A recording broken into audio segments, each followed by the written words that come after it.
Hello, donc c'est parti pour la dernière session de la journée qui s'intitule IA, microbiome, système alimentaire et santé.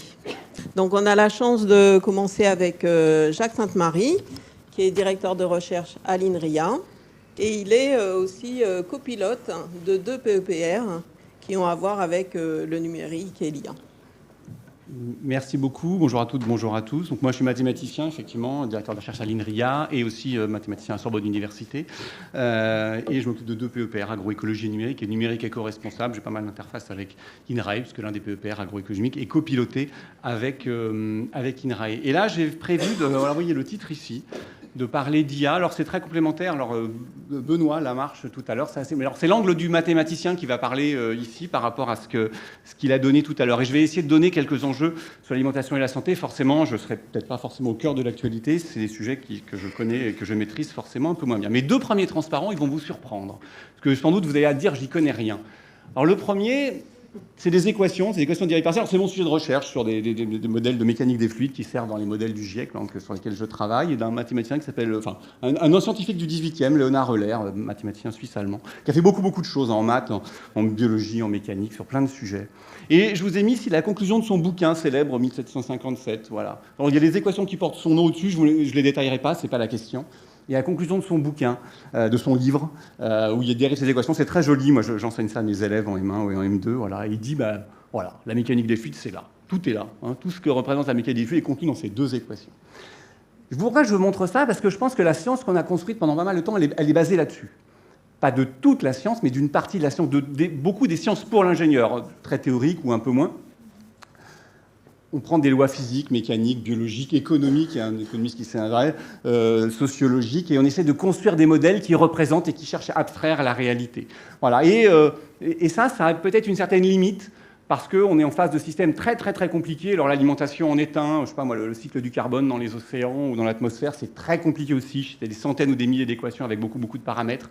La modélisation de l'humain, du vivant, une dynamique d'opinion. Je travaille avec des gens de Sciences Po sur la modélisation de la dynamique d'opinion. C'est très compliqué à mettre en équation, ce genre de choses. Donc je pense qu'on est arrivé un petit peu au bout de ça. Non pas au bout que c'est pas intéressant, c'est juste que l'énergie qu'il faut dépenser pour une avancée dans ces domaines-là, tous ceux que je viens de décrire, ils sont encore bien plus larges que ce que j'ai dit, elle est très importante avec une avancée qui est souvent pas forcément grande.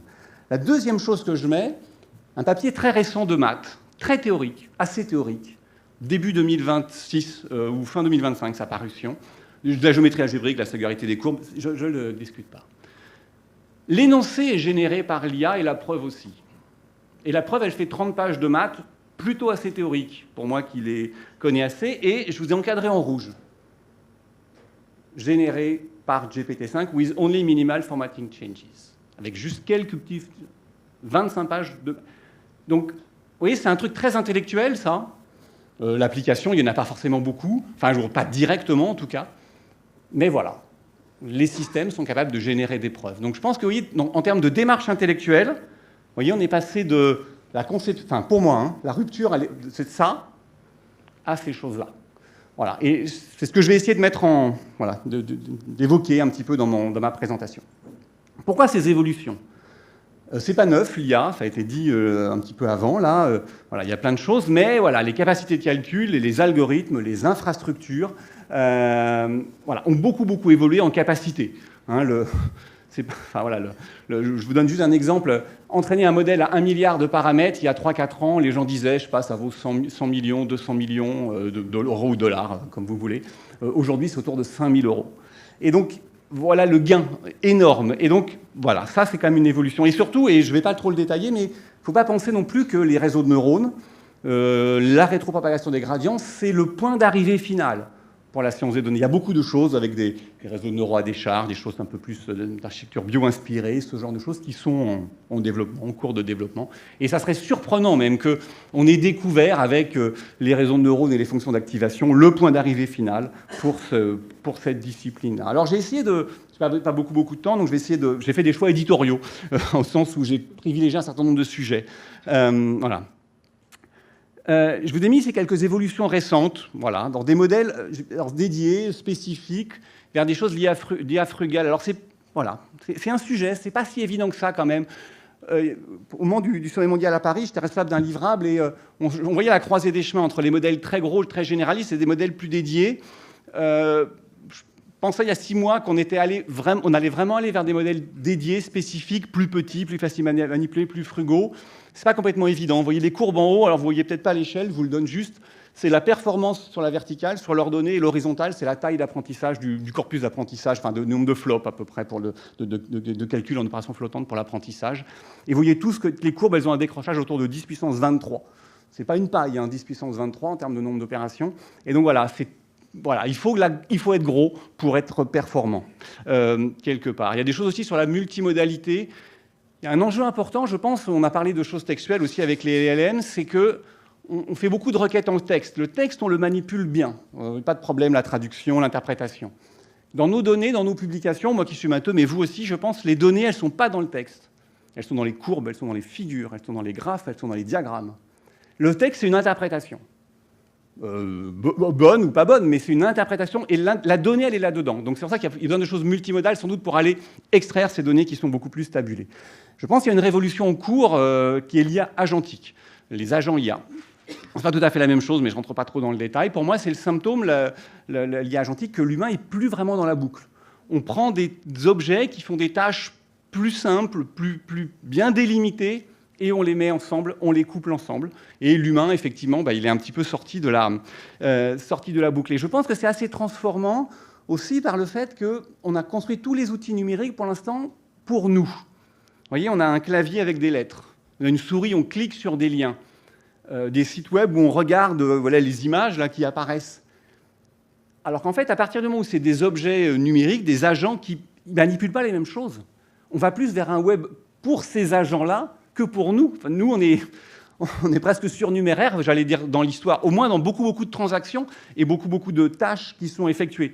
Voilà. Un langage de programmation en informatique, c'est un intermédiaire pour qu'on puisse comprendre, pour qu'on puisse programmer l'ordinateur. Mais après, il y a beaucoup de machines qui codent directement, elles vous codent en binaire, il n'y a pas de difficulté. C'est juste, c'est un intermédiaire, c'est une intermédiation pour nous, en fait, ce genre de choses. C'est très difficile aussi d'avoir une idée, alors ça a été dit aussi, des évolutions. Tout bouge très vite en IA. On a une difficulté à formaliser les savoirs, à savoir, tiens, telle avancée ou telle autre. Dans beaucoup de domaines, moi qui suis matheux, on connaît bien le front de savoir, il avance d'ailleurs pas forcément très vite, on connaît les verrous scientifiques, là, tiens, j'ai essayé ça marche, j'ai essayé ça marche pas. Et le recul et l'explicabilité, et je reviendrai peut-être là-dessus, c'est un petit peu compliqué. Alors bien sûr, c'est les outils d'usage quotidien, enfin vous le savez tous, les enfants, les élèves, les jeunes, voilà, c'est quand même quelque chose d'assez stupéfiant. J'étais il n'y a pas très longtemps dans un lycée, pas loin d'ici, au lycée Buffon, et je me rappelle, un enseignant m'a dit, vous pouvez pas alors je faisais une présentation devant les élèves et les enseignants, puis après un enseignant est venu me voir et me dit, vous pouvez pas savoir les différences qu'il y a entre un élève de terminale et un élève de 4e ou 3e. Alors, je pensais à l'âge, et tout ça, il m'a dit non, il m'a dit de terminale, il a vu un livre au départ. Il a manipulé un livre parce qu'il n'y avait pas de ChatGPT quand il a commencé sa scolarité au collège, et même avant, alors que les élèves maintenant ont ces outils-là qui contiennent tout le savoir, et c'est l'interaction naturelle, et je pense que c'est ce que je vais dire avant. Et surtout, et là, je pense que c'est peut-être une nuance que j'aurais par rapport à ce que disait Benoît, c'est que c'est l'outil super simple à utiliser. Moi, j'ai développé des choses de maths plutôt très dures à utiliser. Vous voyez, je sais pas, l'image du cockpit d'avion ou l'usine à gaz, des outils qui sont quand même assez durs à manipuler. Je sors mon vieux téléphone, mais ça, c'est un concentré de trucs super compliqués que tout le monde arrive à utiliser. Je prends la moindre équation de dérivée partielle que je voudrais faire un chemin numérique, mais voilà, quasiment personne ne va pouvoir l'utiliser. Ça, tout le monde arrive à le faire. Et l'IA et le numérique a réussi à faire ça, chose que d'autres disciplines ont un petit peu plus de mal à réaliser. Donc voilà, maintenant, je reviens sur IA et savoir. Alors, on peut donner plein de définitions à l'IA, et j'en suis pas d'ailleurs un fervent défenseur, j'observe juste son apparition et les révolutions qu'elle génère. Pour moi, c'est d'abord un outil pour formaliser les savoirs, interagir avec eux, et même, dans certains cas, les construire directement. Et je donne ici, c'est trivial, mais il y a 2 choses qu'on apprend aux jeunes enfants, très tôt, apprendre à compter, apprendre à faire du vélo. Et pour moi, c'est vraiment le distinguo entre cette rupture que j'ai décrite tout à l'heure avec mes 2 premiers transports. Apprendre à compter, c'est un truc très cartésien. Vous apprenez des tables d'addition, vous savez compter, pas de problème. Enfin, vous ne faites pas d'erreur. Si on ne fait pas d'erreur, on sait compter. Apprendre à faire du vélo. Qui peut m'écrire l'algorithme pour apprendre à faire du vélo? Et pourtant, on le fait. Enfin, je pense qu'on est tous, beaucoup de gens ici savent faire du vélo. Les jeunes enfants montent sur un vélo, ils tombent à droite, ils tombent à gauche, puis à un moment donné, ils tombent un peu moins, puis après, ils tombent plus. Quelle est la différence entre le moment où ils ne tombent plus et le moment, l'heure avant ou la veille, quand ils tombaient? La différence, on ne sait pas l'écrire. Il y en a une, oui, il ne tombe plus, on la voit bien. Mais on ne sait pas du tout le formaliser. Dire que c'est la conservation du moment angulaire, ça ne va pas aider énormément d'enfants à savoir faire du vélo. Et je pense que c'est ça, en ce sens où on va de plus en plus vers des savoirs qu'on a du mal, effectivement, à expliquer. L'IA n'est pas explicable, ou difficilement, ou pas toujours. Même, oui, à certaines fois, ça ne nous gêne pas. On fait du vélo sans savoir bien expliquer pourquoi, mais on monte quand même dessus. Et je pense qu'on va vraiment vers ça. On est, nous, habitués tous ici à travailler sur des savoirs super solides, des raisonnements scientifiques. Voilà ce que je sais, voilà ce que je ne sais pas, voilà l'hypothèse, voilà la conclusion, tel raisonnement invalide telle hypothèse, telle donnée invalide telle hypothèse. On construit nos savoirs sur des choses très, très, très solides, mais ce n'est pas le cas de beaucoup de gens. On est une petite communauté de gens qui raisonnent comme ça. Vis-à-vis de plein de sujets scientifiques ou de la vie quotidienne assez compliquée, beaucoup de gens n'ont pas de savoir solide qui permettent d'argumenter fortement, de raisonner. Voilà, on a une opinion faite de la vie d'un tel ou d'une telle, de l'interaction, d'une lecture, et ainsi de suite. Voilà.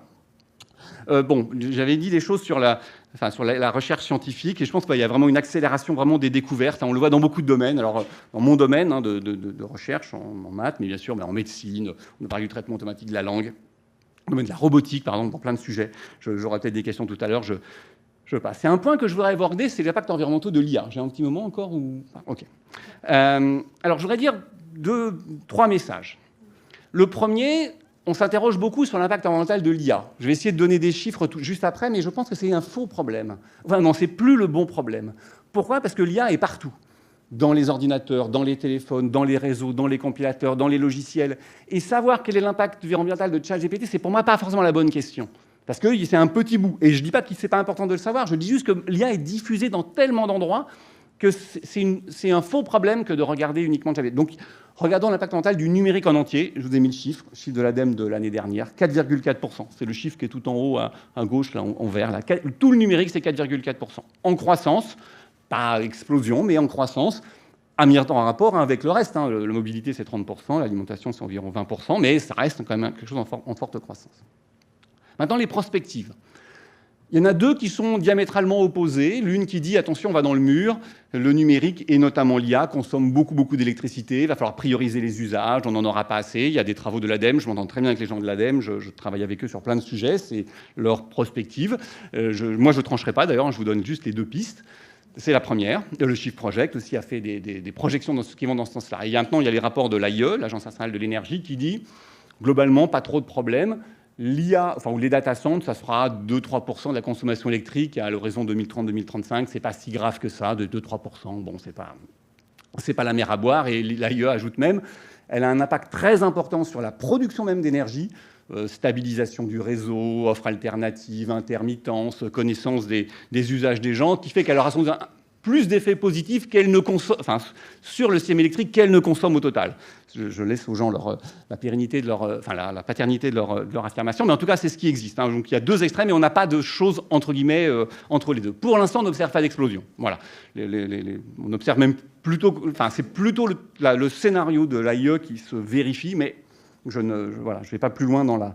Voilà. Et le deuxième point, c'est l'impact indirect du numérique. Le numérique a un impact de numérique qu'on fabrique, les téléphones, les ordinateurs, les capteurs qu'on met partout.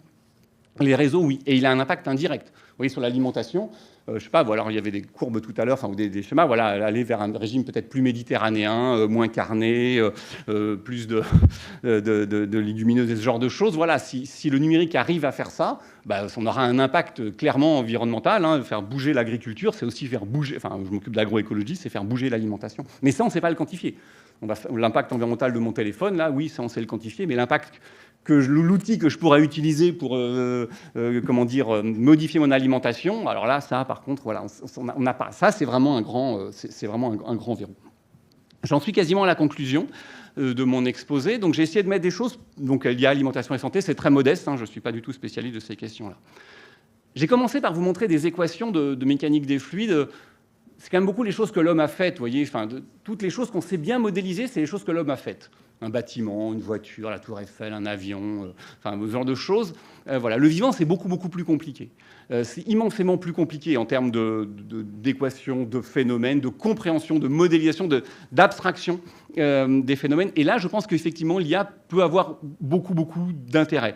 Je donne juste un exemple sur la météo. La météo, voilà, c'est des modèles d'équations aux dérivées partielles, de mécanique des fluides, avec toute la complexité des équations. Je ne sais pas, le vecteur des tailles, il fait 10 puissance 12 ou 10 puissance 13 en ce moment, le nombre d'inconnus que simulent les modèles de Météo France. Mais d'un autre côté, les meilleurs modèles de météo, pour l'instant, c'est ceux de Google et de Google et de Microsoft, voilà, qui sont des modèles purement basés sur l'IA. Il y a quelques années, dans les conférences, quelqu'un avait dit ça, s'exprimait, disant oh, dans quelques années, ce sera les modèles d'IA qui seront meilleurs pour la météo. Les gens rigolaient. C'était il y a 4-5 ans, pas beaucoup plus. Et depuis 1 an, à peu près, bah oui, c'est ça. Les meilleurs modèles, c'est ceux-ci. Il n'y a pas que eux, hein, nous, l'INRIA aussi, on travaille sur des modèles basés... Enfin, on a des modèles basés sur l'IA qui font la météo. Mais voilà, les choses liées au vivant au sens large, à l'humain, aux phénomènes naturels, sont des choses dures à mettre en équation. L'hybridation. Il y a beaucoup de moments où c'est pas tout l'un ou tout l'autre. C'est pas que des équations, d'elles ou que de la science des données. Il y a beaucoup de moments où il y a de l'hybridation. Il y a une partie de la modélisation, du traitement des données, de l'interaction et ainsi de suite, qui est faite avec des parties, disons, de modélisation classique ou mécanistique, souvent, avec des choses. Plateforme de connaissances. Ça, je pense que c'est un sujet capital. Cette fois-ci, disons, de mise à disposition de nos savoirs. On vit beaucoup... Alors nous, le numérique, on était sur un sujet qui était un sujet de technicien il y a quelques années, vous voyez, d'informaticiens, de mathématiciens. Voilà, on n'avait pas d'interaction directe avec la société. Maintenant, le numérique est un peu partout, sur des aspects juridiques, sur des aspects d'éducation, de manipulation de l'information, d'attaque informatique et ce genre de choses. On a beaucoup d'interactions avec des sujets sociétaux. Mais je pense que vous, Alimentation et Santé, c'est le cas aussi. Et dans un contexte où la science est quand même très... Enfin, pas le vent en poupe, disons, les savoirs scientifiques n'ont pas le vent en poupe, et où... il y a beaucoup d'informations, j'ose pas dire fausses, mais disons, voilà, issues de contextes et de générations dont on n'est pas certain.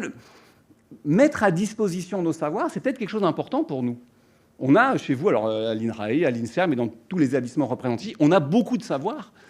Est-ce que, voilà, si jamais on ne produit rien comme façon de mettre à disposition ces savoirs, tant pour les scientifiques, les chercheurs ou les chercheuses et les ingénieurs qu'on a chez nous, que pour la population, voilà. Si on n'a pas de contre-message à Grok, on n'a pas de contre-message à Grok. C'est peut-être aussi une façon pour nous de contribuer directement à des aspects de médiation scientifique que de mettre à disposition nos savoirs pour que les gens s'interrogent, voilà, qu'est-ce que ça veut dire que de manger telle chose? Faut-il manger des fruits et légumes? Faut-il manger du poisson? Quel est l'impact de manger de la viande? Et ainsi de suite. On a peut-être ce rôle-là aussi dans nos publications. Elles ne sont peut-être pas uniquement destinées à des scientifiques, dans des conférences et dans des journaux, mais peut-être aussi ça. L'alimentation. Alors, j'ai dit, je pense que c'est un sujet majeur, l'alimentation, pour la santé et pour l'agriculture et pour l'agroécologie. Et on en discutait tout à l'heure avec Sophie, ici, là. Ça reste un sujet intime. Autant les questions environnementales, de préservation de l'environnement, que je travaille aussi, sont priorité faible. Disons, c'est une priorité, mais c'est une priorité faible. Ça, c'est des sujets intimes. Et donc, je pense que ça conserve une large importance chez les gens. Je fais une proposition maintenant sur des sujets qu'on a essayé de faire avancer avec Sophie et d'autres personnes ici, sans vraiment réussir pour l'instant. Mais voilà. Étant donné que l'alimentation est un sujet assez intime, qui a un impact important sur l'alimentation, moi, je pense qu'il y a plein d'acteurs qui vont s'en emparer. Parce qu'en termes d'économie, tout simplement, c'est des sujets importants. Et je suis même surpris qu'il n'ait pas encore fait. Je vais prendre, je ne sais pas, moi, des acteurs comme Apple, comme Google, alors je pense un peu surtout à Apple. Je suis presque surpris qu'il ne soit pas mis le nez là-dedans. Pourquoi? Parce que c'est une part importante de notre budget qu'on dépense. Et si on arrive à l'orienter, voilà, avec telle ou telle chose, voilà, on a un levier d'action important. Et pour l'instant, ils ne l'ont pas encore trop fait, peut-être avec des tentatives, mais... Comment? Oui, mais alors là, je pensais à autre chose, parce que ça, c'est un intermédiaire encore, mais c'est une distribution, en fait. Mais moi, je pensais vraiment à des outils sur un téléphone qui vous disent, voilà, hier, vous avez mangé ci, aujourd'hui, avant-hier, vous avez mangé ça, et ainsi de suite. Voilà. Et je pense qu'il y a quelque chose sans doute à faire pour nous, sous plusieurs niveaux. Je vais donner 3 types d'acteurs. Un, là, ça fait connaissance scientifique de l'impact sanitaire et de l'impact environnemental de tel ou tel type d'aliment. Il y a un aspect de tiers de confiance, c'est-à-dire à mettre justement en face de ça, avoir notre poids d'institutions publiques, scientifiques, indépendantes, qui produit du savoir scientifique. Disons, voilà, je ne mets pas d'adjectif derrière, je dis juste, voilà, du savoir scientifique. Des gens, alors peut-être un peu comme nous, comme INRIA, on va faire des applications comme ça, on va traiter de données sensibles, donc il y a besoin de garants, de sécurité de ce genre de données. Et il y a sans doute aussi besoin, il ne faut pas l'oublier, peut-être d'acteurs économiques, parce que Gérer un gros LLM, construire un gros LLM, c'est pas évident. On sait le faire, mais on aura du mal à le maintenir dans le long terme et à le faire évoluer. Et je pense pour des gens comme nous, à l'INRIA, qui sont pourtant un institut de recherche en sciences du numérique, c'est pas tout à fait notre job que de construire des LLM. Je pense que c'est plus le rôle d'acteurs industriels. Peut-être. Voilà. Donc je vais conclure là-dessus. Mais je pense qu'il y a quelque chose, il y a possiblement une place à prendre ici. Mais voilà, j'aurai peut-être des questions, on pourra en débattre juste après. Pour conclure, moi j'ai dit des choses ici, mais c'est ce qui va se passer. J'interviens assez souvent, on me demande souvent d'intervenir dans divers contextes. Je n'ai pas exactement, j'ai jamais toujours la même présentation, mais ce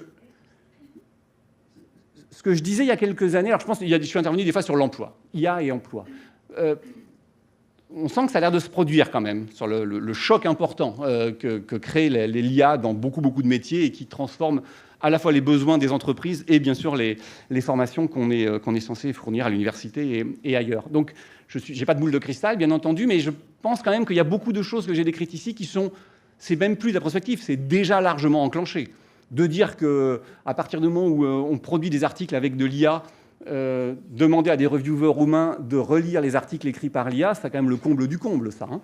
Et donc le système, il est quand même, j'ai mis malmené. Je ne pourrais plus aller plus loin sans trop de difficultés. Voilà. Bon, on peut continuer à pousser la charrette, mais à mon avis, quand même, on est un peu au bout. Et il y a des craintes et des opportunités. Voilà. Alors là, bon, évidemment, j'ai donné des opportunités, mais il y a dessous beaucoup de craintes. Et l'autre question, et qui est liée à ça, est-ce qu'il faut être moteur ou amortisseur de ça?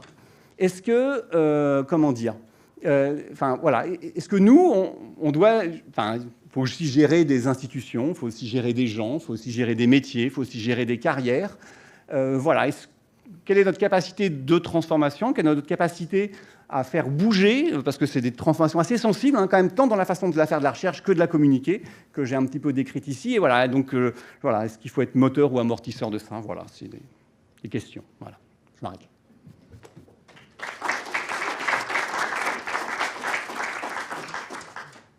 Alors, est-ce qu'il y a des questions? Bonjour, merci beaucoup pour cette très belle exposé qui soulève plein de questions.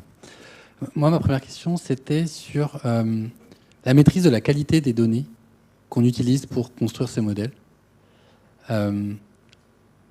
Nous, en tant que scientifiques, notre métier, c'est de construire des données de qualité qu'on contextualise, dont on définit les limites, etc. Comment vous voyez au niveau sociétal une capacité à contrôler la qualité de la donnée pour entraîner nos LLM ou les outils qui vont après servir à des gens qui ne vont pas forcément avoir la capacité, dont nous compris, de maîtriser ce qu'il a nourri, quoi. Oui, c'est une bonne question. Alors la qualité. Voilà, ça va arriver. Donc, merci beaucoup. Je voudrais vous montrer le graphe qui est en bas, là. Alors là, je vais répondre sur la quantité d'abord. Je m'excuse, je ne vais pas répondre à votre question, mais c'est la quantité. Tous les graphes, à nouveau, c'est la performance en abscisse. Non, pardon, c'est la quantité de données en abscisse dans divers domaines. Alors que je lise ici, j'arrive à lire la vision, la data science, la médecine, l'image médicale, le traitement du langage. Et en ordonnée, c'est la quantité la performance, pardon, en ordonnée et la quantité de données. Et vous voyez beaucoup de courbes, en particulier au milieu, là, celle où il y a marqué computer vision, mais elles ont toutes à peu près la même tête. Ça augmente avec la quantité de données et ça baisse. Il y a la notion de surapprentissage. C'est peut-être une surprise pour pas mal de gens qu'il n'y a pas besoin de beaucoup de données dans certains cas. Il n'y en a pas besoin de tant que ça. Et quand vous en avez trop, vous amplifiez les bruits. Alors l'exemple type, c'est de dire, voilà, alors je vais parler comme matheux, vous prenez un système de 2 équations à 2 inconnues, souvent il y a une seule solution. Si vous prenez 3 équations à 2 inconnues, il y a intérêt que la troisième, elle soit bien par rapport aux 2 autres, sinon vous explosez les bruits. Et en fait, c'est ça. Et donc en fait, la première chose, c'est de se dire, peut-être qu'il n'y a pas besoin de tant de données que ça. Premier point. Deuxième point, oui, la donnée. Alors ça, je pense que c'est quand même l'atout. Quand j'ai dit tout à l'heure le savoir scientifique, c'est aussi les données. Toutes ces choses sont construites sur des choses. Et je comprends que là, voilà, on ne veuille pas forcément donner ça à des acteurs outre-Atlantique ou ailleurs sur ces données-là. Et donc il y a besoin d'avoir des outils pour soi, donc aller vers des modèles dédiés où on maîtrise les choses. On dit souvent des acteurs, des gens numériques, ils construisent des maisons sur des terrains qui ne leur appartiennent pas, au sens où ils captent des données qui ne sont pas à eux, et juridiquement, ça pose un certain nombre de questions et ça donne une grande fragilité. Plus spécifiquement sur la qualité. Oui, effectivement, il faut des données de qualité. Après, n'oublions pas que dessous, c'est des statistiques. moi, je vois plein de statisticiens qui, d'un nuage de points, vous extraient des choses qui sont assez signifiantes. Et n'oublions pas aussi que ces données-là représentent la complexité des phénomènes. Si toutes vos données disent exactement la même chose et si elles sont superposables, c'est peut-être que le phénomène dessous, il est ultra simple, en fait. Et donc, quand vous avez des fois, de données complètement disparates, alors, je ne sais pas, c'est peut-être vous qui parliez d'analyse de composantes principales ou ce genre de choses, mais vous voyez, c'est un truc a posteriori, on ne le lit pas sur les données au départ, ce genre de choses. Et le dernier point pour répondre, c'est que de plus en plus, c'est comme ça, c'est des outils d'IA qui permettent de traiter les données eux-mêmes. Vous voyez, le fameux travailleur du clic, il y a de plus en plus d'outils qui directement vous font ce travail-là. De plus en plus. Voilà. Alors, je ne sais pas si j'ai complètement répondu à votre question, mais encore une fois, bien sûr, quand il y a des biais systématiques, bon, ça, on les trouve assez bien. Si les données sont vraiment complètement mauvaises, forcément, on ne sait pas en déduire quelque chose. Mais derrière la variabilité... Vous voyez, dans le domaine du climat, par exemple, il y a beaucoup de variabilité. Enfin, il y a beaucoup d'écarts si on les regarde. Mais dessous, il y a de la variabilité qui encode des choses liées au climat, le mois de mars, c'est pas tout le temps le même en France. Et donc, ça encode de l'information et de la complexité dans certains cas. Et votre algorithme, il a besoin de ça si vous voulez extraire des choses signifiantes. Oui.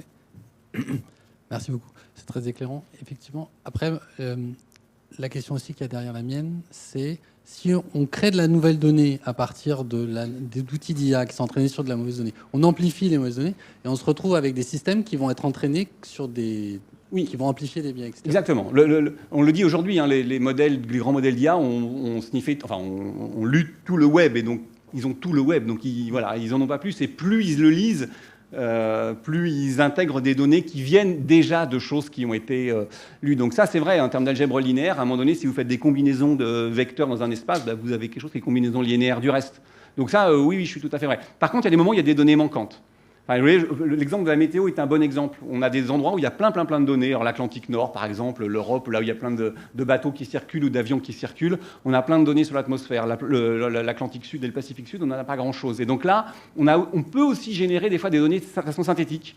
Ça, je le vois assez souvent. Alors dans mes domaines, qui sont les sciences de l'environnement, où un centre de données ERA5, là, de réanalyse, certaines sont générées numériquement, enfin genre synthétiquement, en fait. Et voilà, ça marche plutôt bien. Les modèles de météo, par exemple, utilisent ces données de réanalyse.